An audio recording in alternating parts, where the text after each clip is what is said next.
Oi, gente, agora a gente vai tratar sobre política.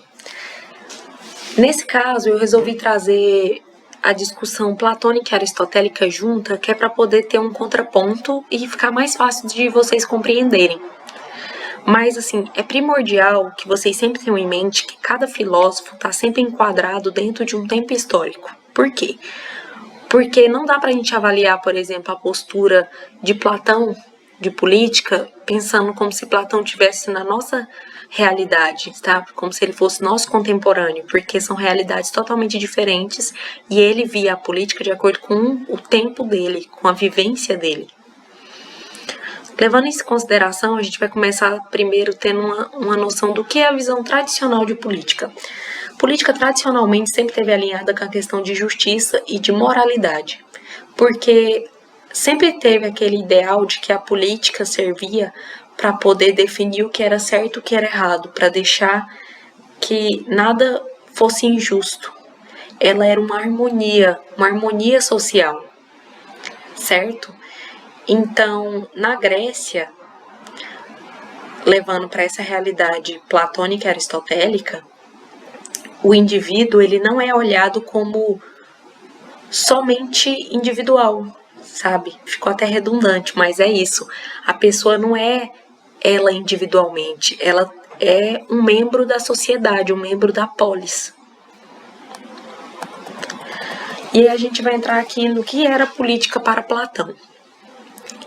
Para Platão, o indivíduo ele só é cidadão se ele participar da política da sociedade. E para poder participar dessas discussões políticas, que a gente já viu que eram diálogos, discussões, ele teria que ser um ser racional, ter acesso à sua racionalidade, certo? Então, mas para Platão, todos tinham acesso a essa racionalidade, a esse conhecimento? Não.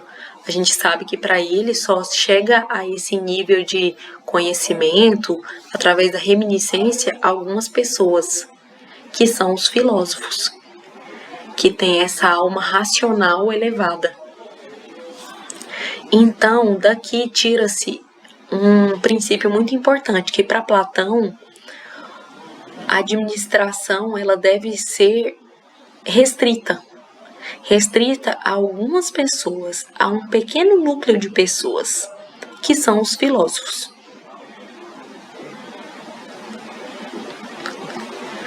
E esse governo tem um nome, que é a sufocracia, que é o governo dos sábios, certo?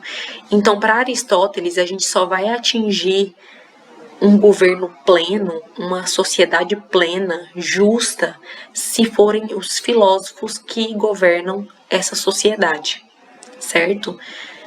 Então, para ele, é importante a gente lembrar que o que define um governo realmente harmônico é que haja com justiça. Justiça, para ele, é a principal virtude, porque é uma virtude que é comum a todos, que harmoniza a sociedade.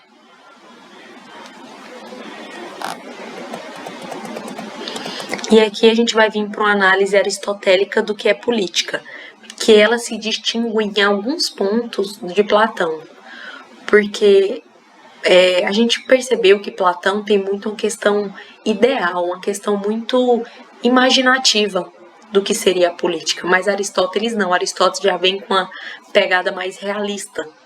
Ele analisa realmente a realidade política. E ele chega a uma coisa fundamental, de que o homem, ele não tem como viver sozinho. Para ele, o homem nasceu para viver em comunidade. O homem é um animal político, como ele mesmo defendia. E por que isso? Porque o bem comum para ele do homem é a própria política, é o viver em sociedade.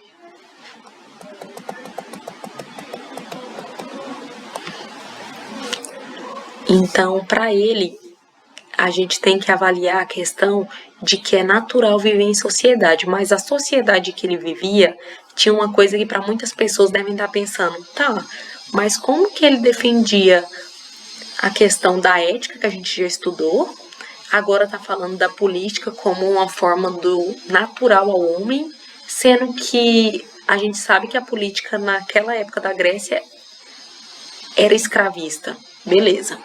Então aqui a gente tem que entender que para Aristóteles a escravidão também era natural. Entendeu? Então para ele a natureza do escravo era servir e obedecer ao seu senhor, a quem ele estava subordinado. Porque para ele, aquele indivíduo era escravo porque ele não tinha atingido o intelecto. Ele não tinha intelecto para governar. Então ele tinha que ser dominado, era a natureza dele.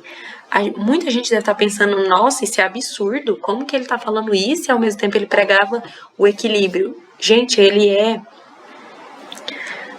uma pessoa ao seu tempo. E o seu tempo histórico era de que escravos, mulheres e estrangeiros não eram cidadãos.